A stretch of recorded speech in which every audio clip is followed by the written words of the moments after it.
Naam. Na karibu tena katika kipindi chako pendwa cha umejifunza nini, au kipindi pendwa cha umebeba nini katika ibada ya siku hii ya leo. Wako mtangazaji ni Richard Nombo, na nikukaribishe katika siku hii ya leo, tukiendelea kuhojiana na wawili watatu juu ya kipi ambacho wamebeba katika ibada ya siku ya leo na kipi ambacho wamejifunza katika ibada ya siku hii ya leo. Usiondoke, lakini endelea kucomment na kushare katika page zangu ambazo unapatikana kwa jina la Nombo TV kwa Facebook page, lakini Nombo Online TV huko ni YouTube channel. Mungu akubariki sana na uwe na siku njema. Karibu tuwatazame. Dada, Bwana Yesu asifiwe. Amina, Bwana Yesu asifiwe. Amina. Mtazamaji anatamani ya kufahamu kwa majina yako, unaitwa nani? Naitwa Mrs. Nestori Andrea Twiga. Mungu akubariki na hongera kwa ibada pia. Amina. Mtazamaji anatamani ya ajue kipi ambacho umebeba katika ibada ya siku hii ya leo. Ibada leo ilikuwa ni nzuri sana. Namshukuru Mungu, lakini nimebeba kwenda na Mungu 2026 kama msao unavyotuambia, Bwana nenda pamoja nasi ili Mungu aonekane katika kila sehemu ya maisha yangu. Inanibidi mimi ninyenyekee na kwenda pamoja na Bwana. Hicho ndicho nilichokibeba siku ya leo. Hongera sana. Na mhubiri wetu alikuwa ni mchungaji nani? Mchungaji Zakaria Stefano. Hongera sana. Mungu akubariki na uwe na Jumapili njema. Asante, mbarikiwe. Amina, amina. Kaka, Bwana Yesu asifiwe, usinikimbie. Amina, Bwana Yesu asifiwe. Amina, Mungu akubariki kwa ibada. Kwa kweli, amina sana. Tumekuwa tuna ibada nzuri ya siku hii ya leo. Kipi ambacho wewe umebeba na umejifunza katika ibada ya siku ya leo?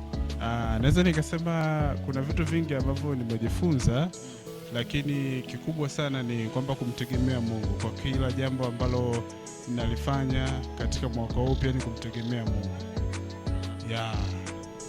Na hasa wewe kwako kama kijana unajichallenge vipi na ujumbe wa siku hii ya leo?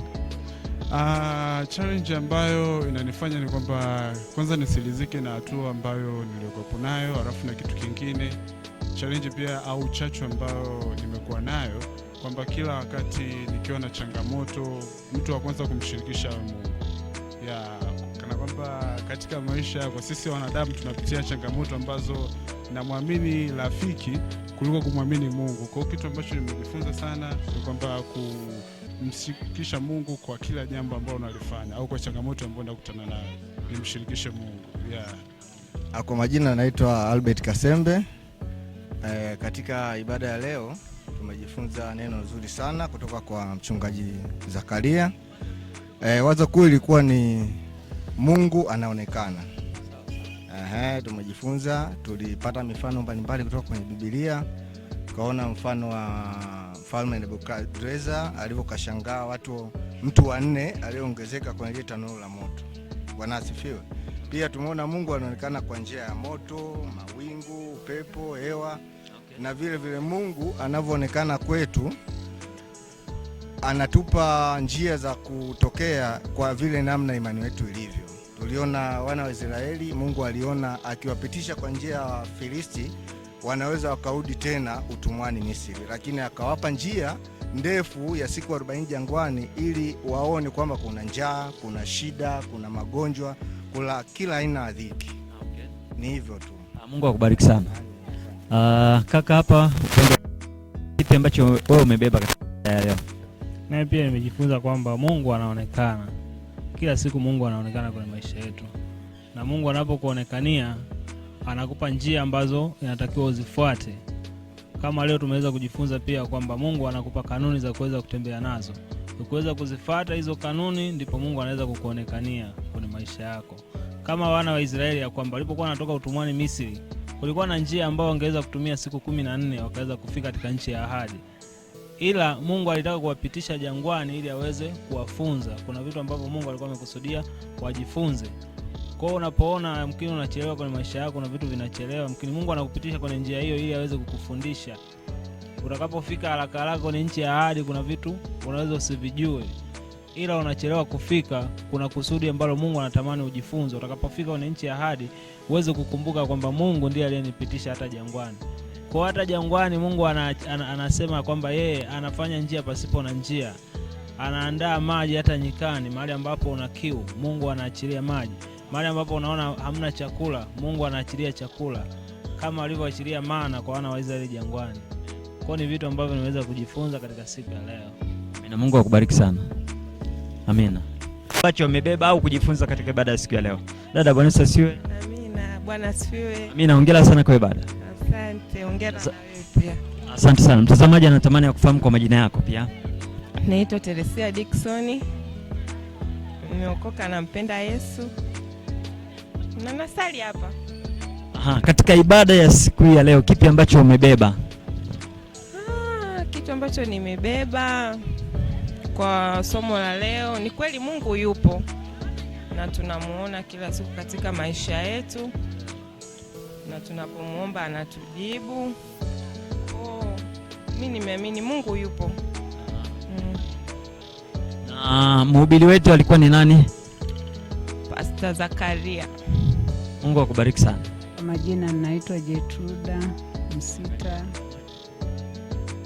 Kwa kweli ibada ya leo ilikuwa ni ibada nzuri sana.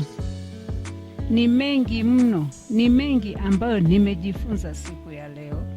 Kwanza, jambo la kwanza ni kumshukuru Mungu kuniweka kuwa hai hata kufikia siku hii ya leo.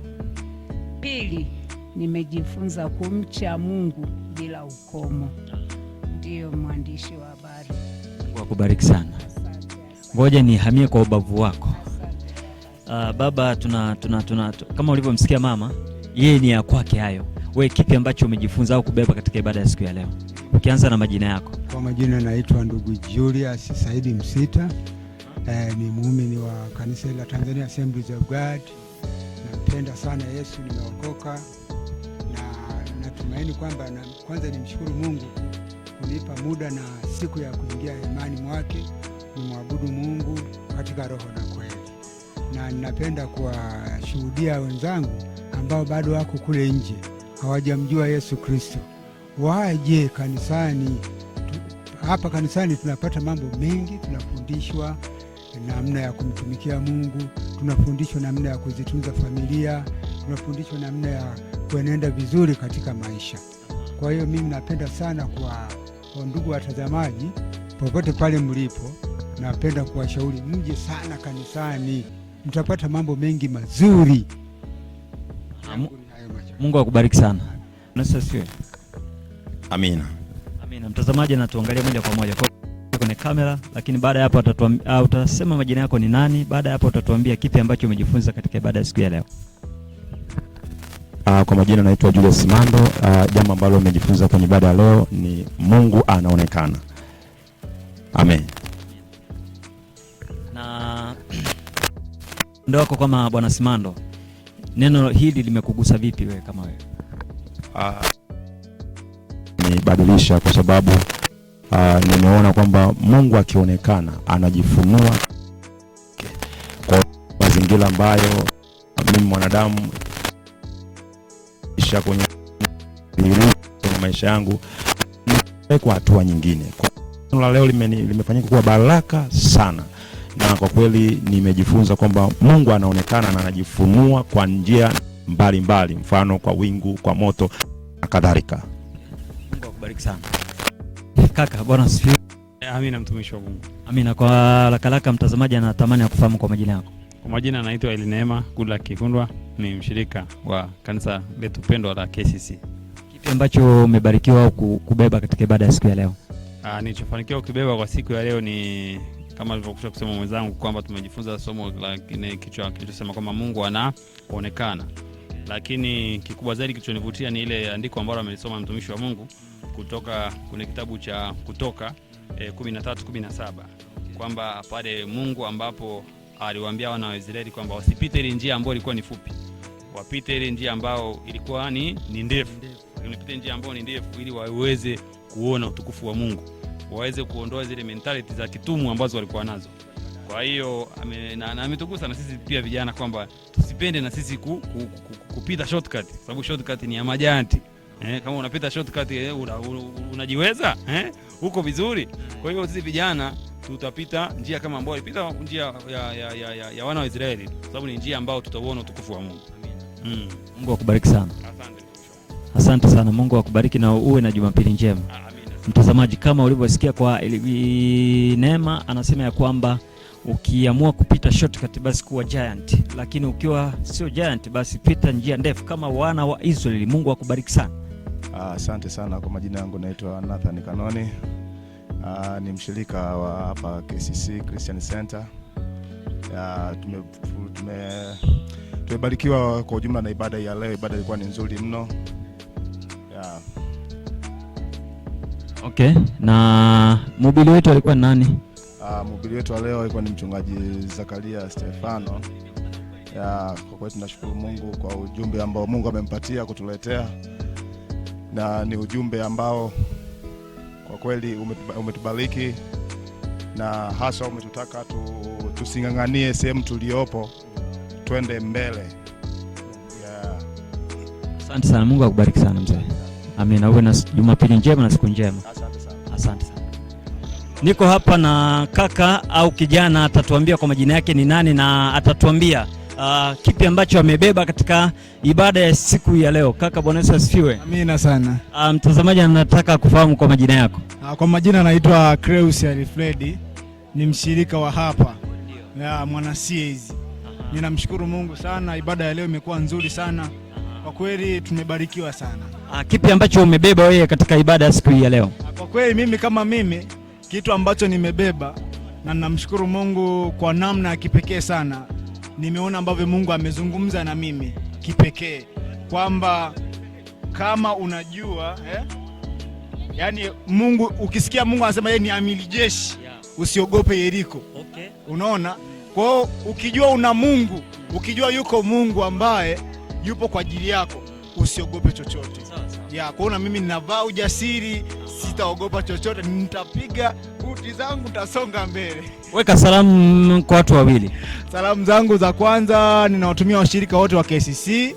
Nawaambia Mungu ni mwema sana, waendelee kuhudhuria ibada kila siku, na wale ambao sio wana KCC lakini wametufuatilia kwa njia ya mtandao kupitia interview hii, Mungu awabariki, na tunawakaribisha katika ibada zetu za kila Jumapili na katikati ya wiki. Mungu akubariki sana. Asante sana. Asante sana, wewe na Jumapili njema. Asante sana. Kaka, Bwana Yesu asifiwe. Amina. Mungu akubariki kwa ibada. Amina. Mtazamaji anatamani atufahamu kwa majina yetu. Naitwa Onesimo Frank Silungwe, ni mshirika wa mahali hapa. Ibada ya leo unaionaje? Ibada ya leo ilikuwa ni nzuri sana. Nimepokea kutoka kwa Mungu alivyosema na sisi katika maisha yetu. Nimejifunza mengi. Kipi ambacho umebeba au kipi ambacho umejifunza hakika kabisa katika ibada ya siku ya leo, kwamba hili neno la leo sitalisahau kabisa? Ni kwa habari ya Mungu anavyoifahamu vizuri mioyo yetu. Tumejifunza kwa habari ya wana Israeli alivyokuwa anawatoa Misri kuwapeleka Kanaani. Mungu alishajua mioyo yao, na ndio maana tumejifunza kuna njia mbili ambazo Mungu aliziona na kutaka kutumia njia nyingine, akatumia njia nzuri kwa sababu ya mioyo yao alivyoifahamu. Kwa hiyo nami nimejifunza kwamba Mungu kumbe anapokupitisha mahali tayari anashajua wako ulivyo na namna gani unaweza kukastahimili yale majaribu. Na Mungu akubariki sana. Amina. Mtumishi, Bwana Yesu asifiwe. Amen. Bwana asifiwe. Amina. Mungu akubariki sana kwa ibada. Amen. Na kipi ambacho wewe umebeba au kujifunza katika ibada ya siku hii ya leo? Kitu ambacho nimekibeba katika siku ya leo na ibada ya leo, kuanzia ibada ya kwanza, ibada ya pili, tumejifundisha kuwa katika mahubiri ya mchungaji wetu, mchungaji Zakaria, ni kwamba Mungu anaonekana. Nimejifundisha katika kitabu cha Isaya 43 mstari ule wa 19. Zungumza kwa habari ya Mungu anafanya jambo jipya. Na katika mstari wa 19 Isaya 43 nimejifundisha kwamba tusijiwekee kambi ambazo zisizokuwa za lazima. Ni kwamba kambi ambayo labda ulikuwa ni mgonjwa, halafu Mungu amekuponya, bado unajiita ni mgonjwa, ni kambi ambayo umejiwekea, lakini sio kambi nzuri. Mungu akubariki sana mtumishi wa Bwana. Asante sana.